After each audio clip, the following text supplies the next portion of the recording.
We have a long way to go, though, because I also think that women struggle to see men being vulnerable.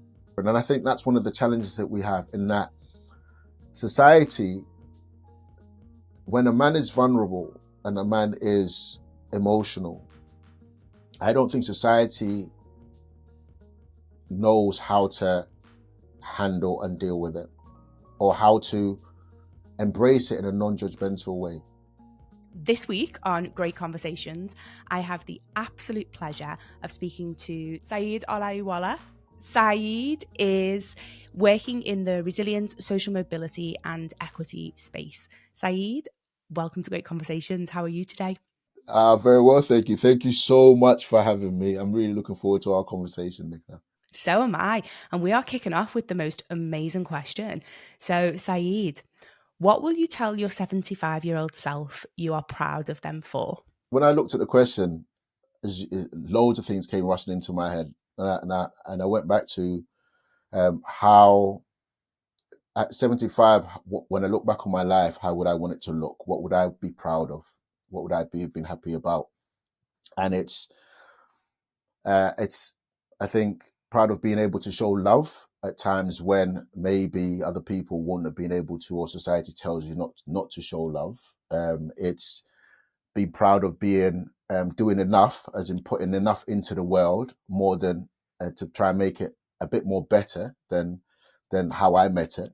And putting energy into people, into my communities, into my family and my children, and putting as much energy and presence as I can into myself, so that I'm learning, hopefully up to the age of 75 and beyond. So if I'm able to achieve those things in a small amount, I think I'll be quite proud. That's the things I'll be proud about.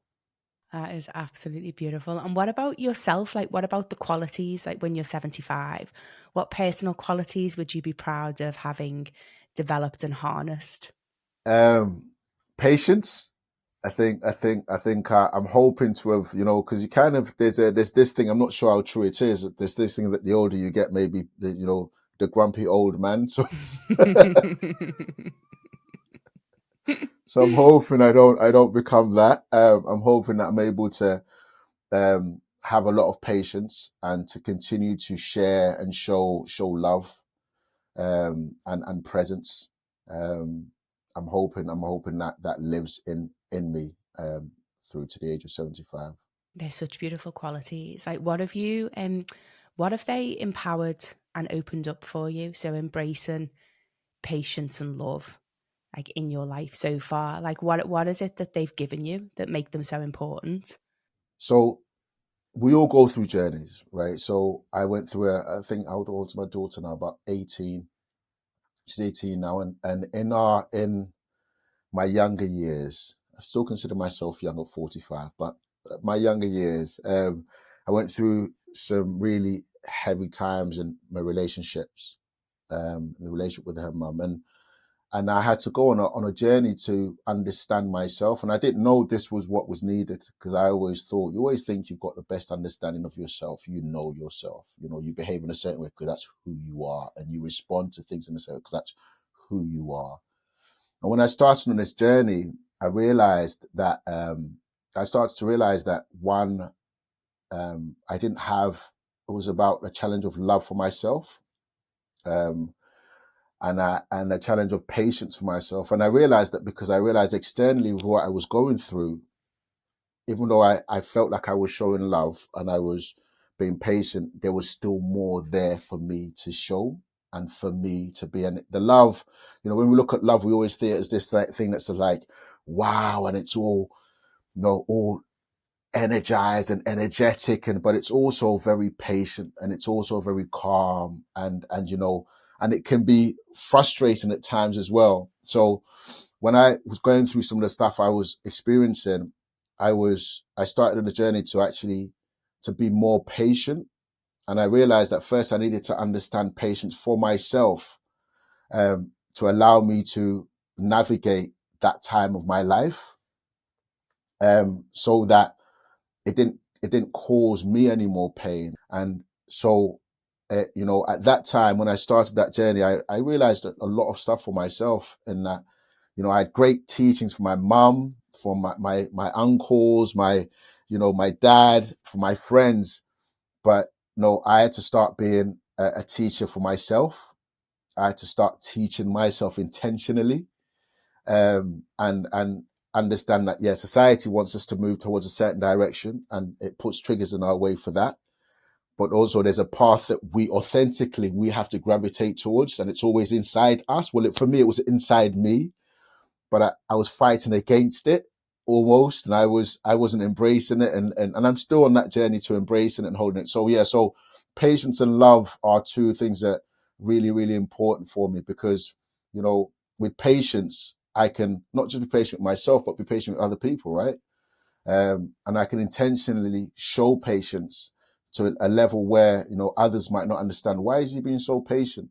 But it's because I know that a path to patience, through my own journey, a path to love is through patience. And that's one path. And love is something that I want to put more into the world, feeling myself, but put as much as possible into the world. But that's absolutely stunning. And yeah, as you say, you know, you take the piss out of me because I'm like, all you need is love. But it's so true.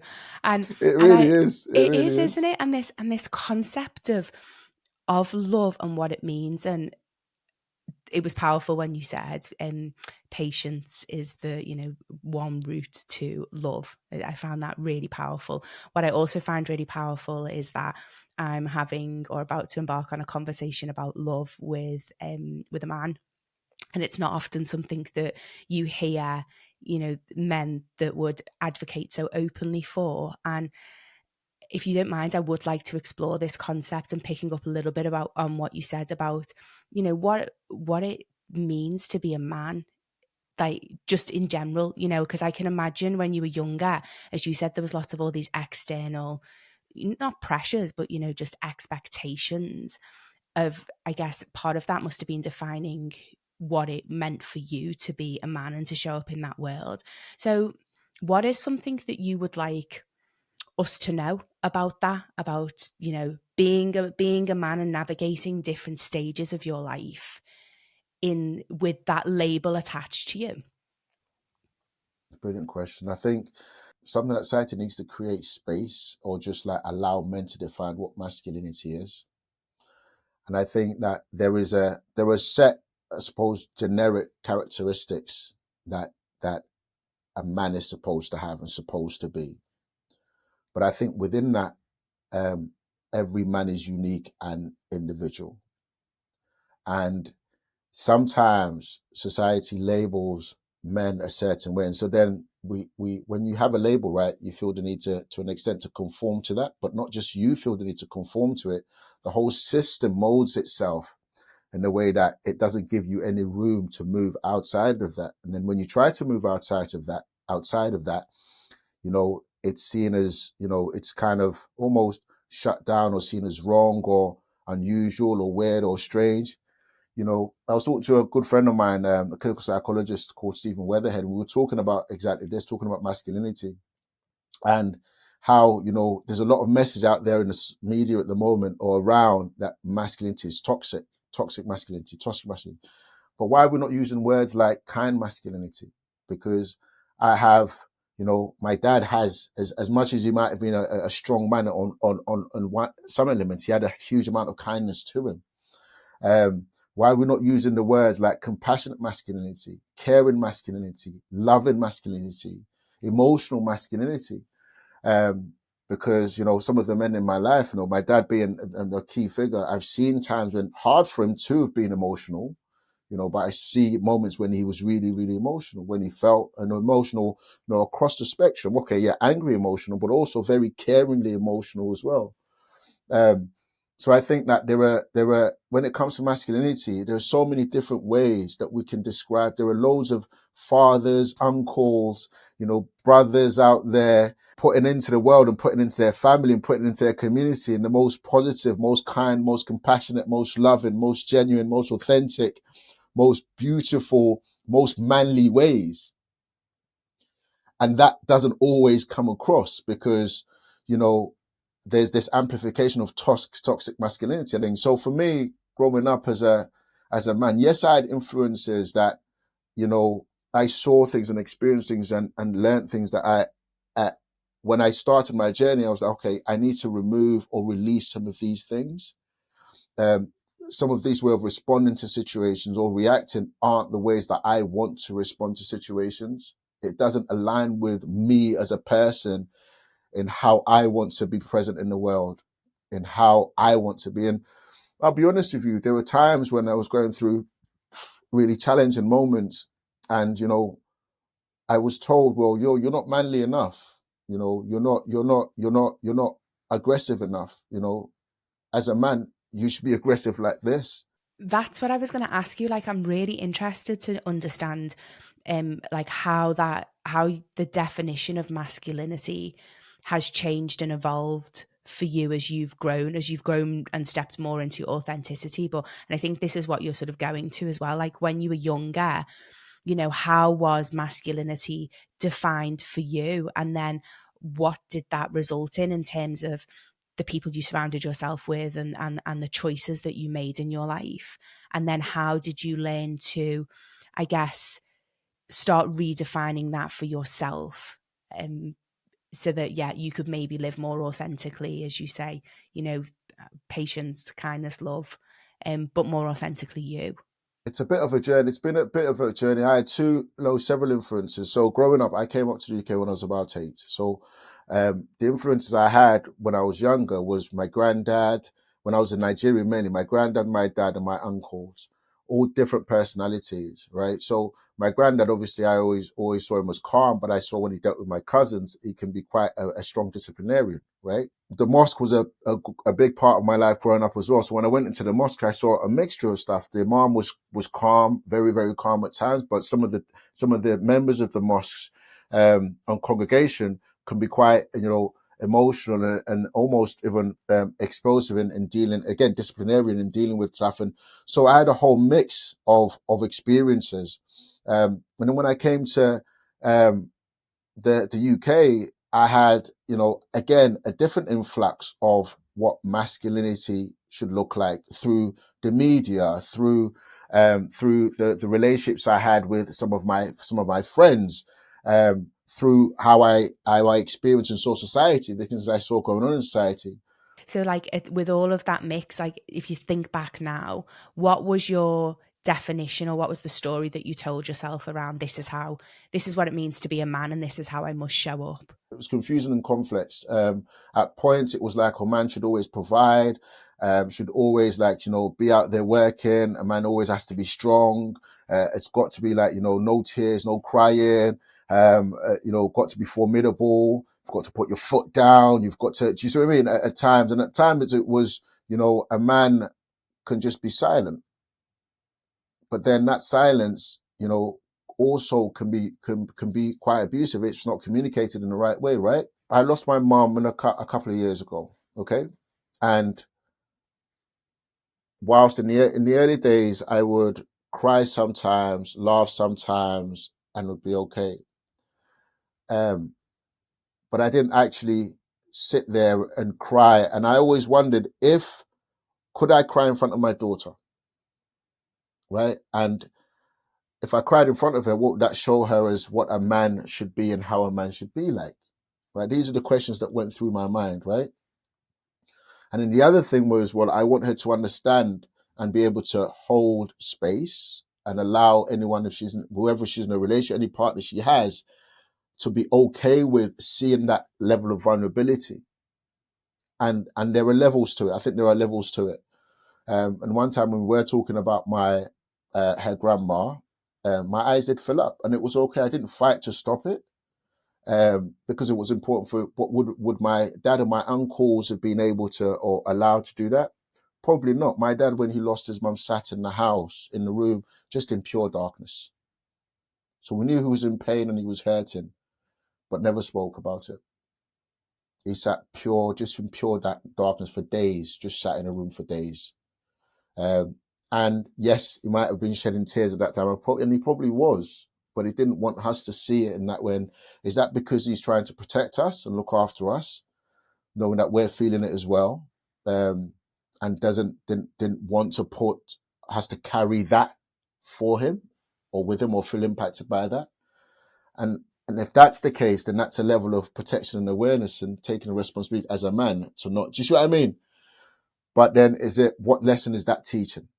I was going to say that, and that's what I think is so powerful about what you said that you did, because it's having that sort of thought about how is that like what am I showing, what am I role modeling to my daughter, and then as you said what she's going to bring into her relationship. So normalizing that men feel equally and deeply as much as we do as women, and it's okay. It doesn't lessen their masculinity at all if they embrace that emotion, and it's important from a female side to see that and to learn how to hold, as you say, to hold that space for other men as well. And we have a long way to go, though, because I also think that um, women struggle to see men being vulnerable. And then I think that's one of the challenges that we have in that society, when a man is vulnerable and a man is emotional, I don't think society knows how to handle and deal with it or how to embrace it in a non-judgmental way. I think part of the reason for that, though, Saeed, is because we don't know how to embrace it for ourselves. It's like what you said right at the beginning is, learning you wanted to spread more love in the world, but you had to learn to give that to yourself first and to give patience to yourself first. And I feel like our capacity and what we can deliver externally is a reflection of what we can deliver internally to ourselves. And I do think I think again it's multifaceted. I think one component of it is that we are just, for all that women are given permission to be more emotional, it's still, oh, you're the emotional woman, are you on your period, are you going through the menopause, like it's still dismissed and shamed, although there's permission to embrace our emotions a lot more. um and so I do think it's as a collective, we are not skilled at stopping, facing our emotions, and then knowing how to deal with them in a healthy way. We know how to get drunk. We know how to do online shopping, gambling to numb ourselves. But healthily dealing with it is a different matter. And I think then, like what you're saying, that bleeds over into any relationship. So then we don't know how to handle that and hold that for somebody else. Completely. I think definitely you're right there. And I think um I think society also doesn't um is still trying to understand what that looks like. We do look external quite a lot. It's hard. I know, I'm not sure if you've been on a journey or you're on a journey or you just over life. It's hard to you know, looking at yourself and seeing yourself like holding a mirror up is a hard thing to do. Like it's because like it's your vulnerability, right? You're exposing yourself to yourself. There's nowhere to hide when you do that. And then it's a case of, okay, now I know this, what do I then do with it? And then to know that, to be on that journey yourself, but then have to, whilst you're trying to figure that out for yourself, then I still have to be present, exist, contribute to my personal life, my work life, to society in a way that's balanced enough to allow me to maintain my resilience, to continue my own development and growth, to support other people. There's a lot there, and and I think, yeah, it could lend to why it at times and I've been through it, and I've been on that journey where at times it feels overwhelming. Yeah, of course. Being human's hectic because, as you say, there's like so much to carry, isn't there? But that I agree with you, and I often find, and this is also reflective of my own personal journey as well, that I was forced to look in the mirror when something really bad happened to me, like the proverbial hitting rock bottom. I had to hit rock bottom before I paused and thought, right, I can't carry on like this. Like I really do need to, yeah, look in the mirror and make some changes. Um, was it the same for you? And if so, what was your mirror moment? I think I several mirror moments over the years because I think it's like I have this thing that I think like we have circles, right? Our journeys are like circles, but all the circles overlap, and they kind of they join along the journey. So several mirror moments have brought about different revelations and kind of different changes and learnings that needed to be made. I think there are, key big ones, obviously, you know, I mentioned earlier when I started that, my first, family breakup, that was a heavy one for me that I struggled to maintain, but brought a lot of learning. It's one of the things that the journey from that got me into really looking at my value systems and looking at like what I want to define me. So what kind of values do I want? Because we get given values, right? We learn values from our parents and we learn all that type of stuff, but do we actually ever choose our values for ourselves and say, okay, I'm intentionally choosing these set of values to govern my life by, to live by as I continue life. And so I made a conscious decision to do exactly that. When your family was breaking up and you said that you started looking at, your values, like how did you even come across that? Like how did this concept of values even enter your world as a space for you to go in order to then, help yourself move through that? I feel when something is not right within, I feel like you can kind of feel it. So there was all the stuff that was going on externally was happening. Things weren't right there, but in myself and in the way that I was responding to the situations and the way I was behaving or acting or reacting wasn't sitting well with me. And I always felt like there was a different way that I wanted to be. And I always reminded, my mom was a huge teacher in my life. And now, even as she's not here, she's maintained a huge teacher. She always used to say, um, our lessons come from our ancestors. So she would talk about her dad, her mum, her uncles that have passed and the lessons she learned from them. And at that time, she was still around. At that time, I was reflecting the way I was responding to the situation, based on how my mum was, if that made sense, and what I'd seen, the way that she was and the way she is. And no matter what life was throwing at her or whatever she experienced, she had this patience and this love, and she just had this. So I was like, okay, I felt like I wanted to be that. I wanted peace. I wanted peace at most. In the turmoil that I was feeling emotionally, psychologically, physically, I just wanted peace. I decided that I needed to intentionally be present in my life.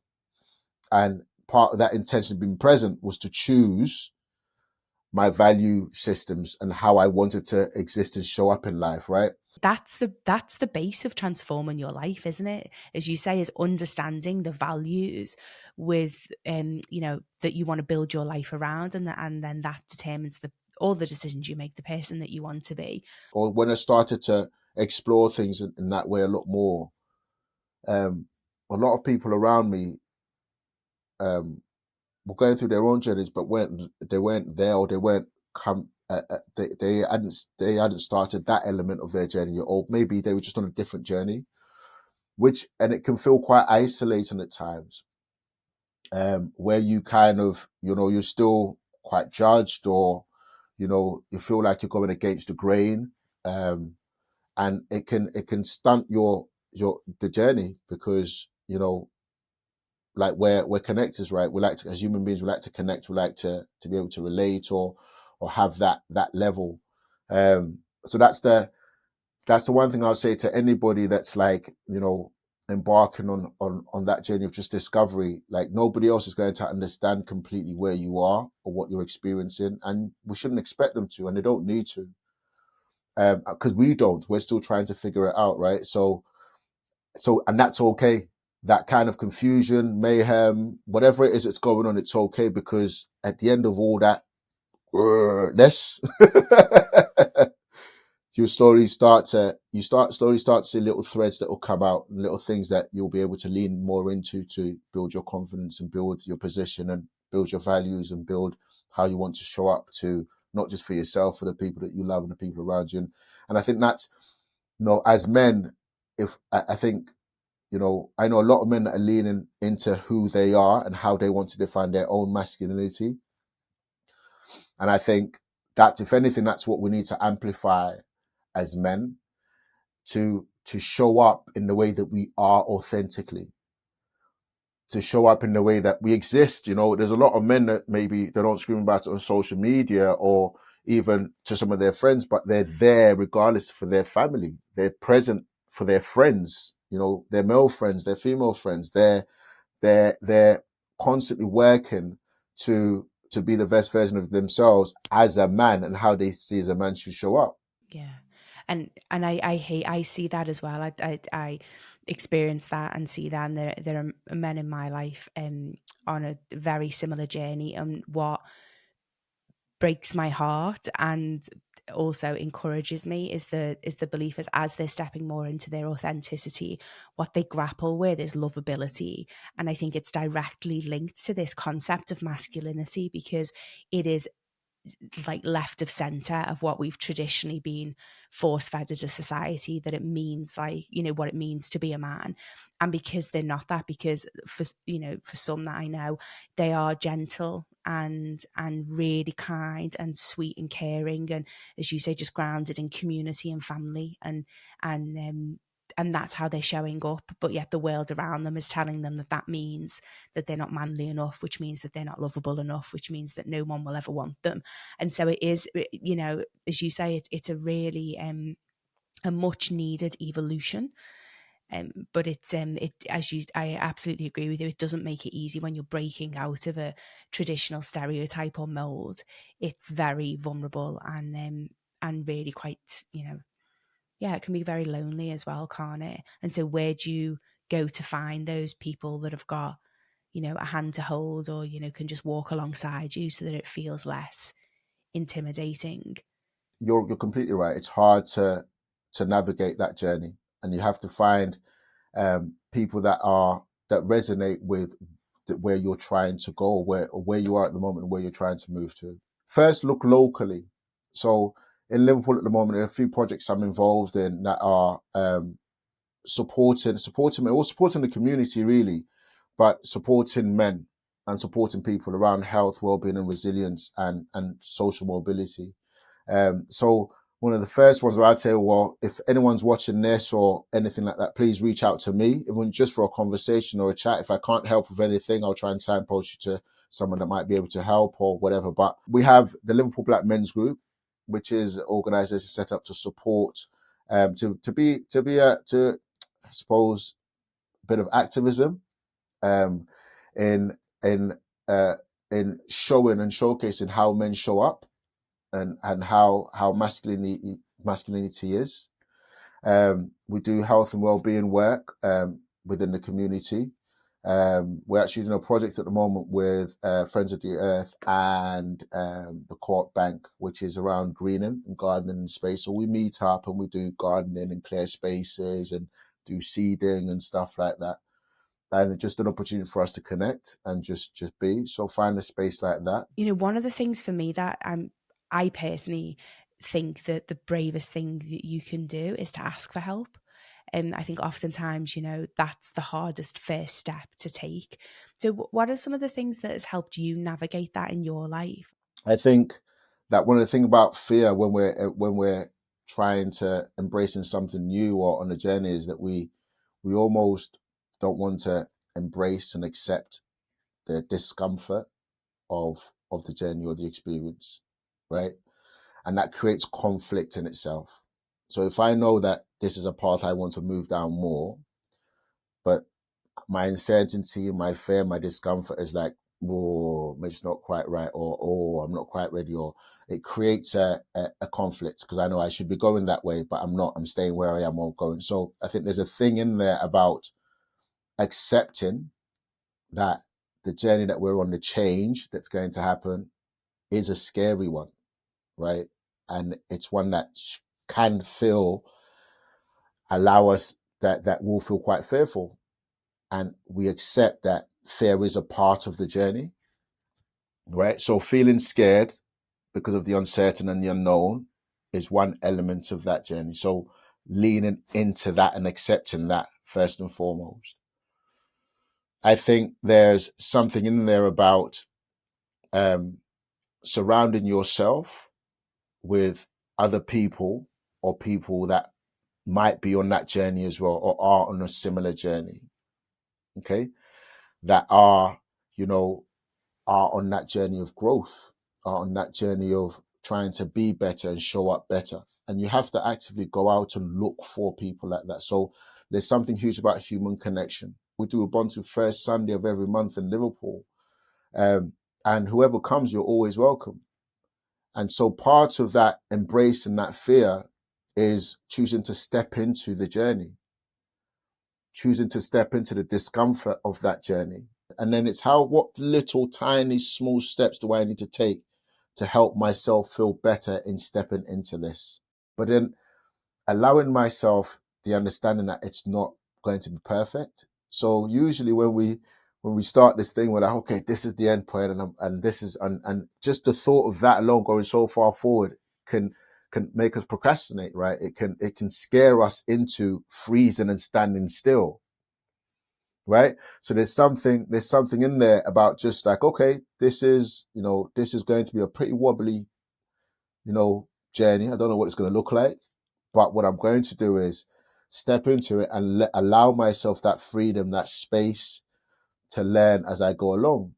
I don't need to be completely prescriptive as to what it's going to look like, how it's going to be, but I know I have a feeling, a sense in me that I want to do things differently and do things better. So I'm just going to step into that and see. It's so interesting for me how just even the advice that you've shared, your values of patience and love just shines through everything, because fundamental to everything that you're advocating is being patient with yourself. And there's this saying that I heard, which is slow is the fastest way forward.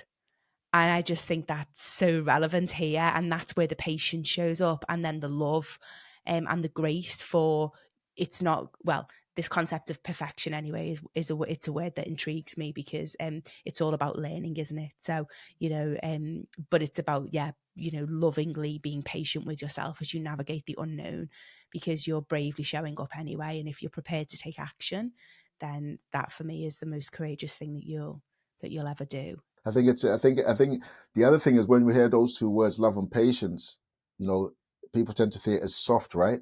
But it's also very, very strong, right? It takes a lot of strength to be patient. It takes a lot of strength to patiently try to make a change in something, or patiently listen to somebody that's been maybe really approaching you in a way that you don't want them to approach you, right? So I think those are two words that maybe people look at, no, that's a bit soft, but also the other side of it, they're very, very, very strong words. I think they're strong because, like, for me, that for patience for me, and you used this word before, but like presence, there's a consciousness in patience, because you have to be fully present and awake to what's going on, which means like everything, as you say, listening, emotions, everything. And when you rush through life, you're not. It's easy, like you are unconscious a lot of the times of what's going on, and so that in some ways is a protector, a protection. Survival, yeah. Survival, yeah. It's survival, yeah. Exactly. So I agree with you. I think it's such a strong concept to be patient, and then also to choose love versus anger, judgment, shame, whatever it might be, but to stand in love for yourself. On that note, and so I'm intrigued to see what your answer is going to be to this. So I ask all my guests, what is something that other people value that you don't? I think people value holding on to grudges, holding on to anger. And I don't value it. I don't, um, and I don't value it because it keeps from learning what I've learned over years. It keeps me almost. It's like a time stamp almost. It keeps me frozen. My emotions, my energy, frozen in a specific experience in a specific space, right? And that's a form of trap, and there's no freedom there for me. You see what I mean? There's no freedom for me to be peaceful, for me to be patient, for me to be loving. That doesn't mean that. So for me, I don't value holding on to a grudge or anger. In fact, I try to let go of them. Sometimes maybe too quickly, but I've learned over time, and I'm getting. But I think that's more about boundaries and holding certain boundaries. And you can. I think you can show anger, but you don't hold on to it. You can show frustration, you can show disappointment, disapproval in something, um, but you don't hold on to it, because by holding on to it, it means that you're stuck at a point, and every time that situation comes up, you're back stuck in that point again. Um, and there's no love for self in there, in that space. This is my own experience, or my own thinking. Is that then it stunts our ability to love, our ability to be patient, um, and just to be peaceful. I love the analogy that you just used, like this gilded cage. That's really powerful. I hadn't thought about it like that. Saeed, thank you for your time. Thank you for sharing your wisdom and your advice. It's been such a pleasure. Thank you so much for having me on this. I've got goosebumps finishing the conversation. Look at that. What a fabulous way to kick off season 4 of Great Conversations. I adored so many things about my conversation with Saeed. I loved going into his definition of masculinity and how Saeed talked about taking some time to consciously define his values, and then from that space of being grounded in his own values, defining what masculinity means for him, and then from that space going into the world. And if that's something that you're interested in doing for yourself, exploring more these concepts around authenticity or values, then please head over to Integrate, www.integrate.net. We have tons of resources to help you get started on your own personal growth journey. As always, I want to thank my editor, Stian Moritz, and musician, Jamie Jenkin. Sending you all so much love. It's fabulous to be back. Bye for now.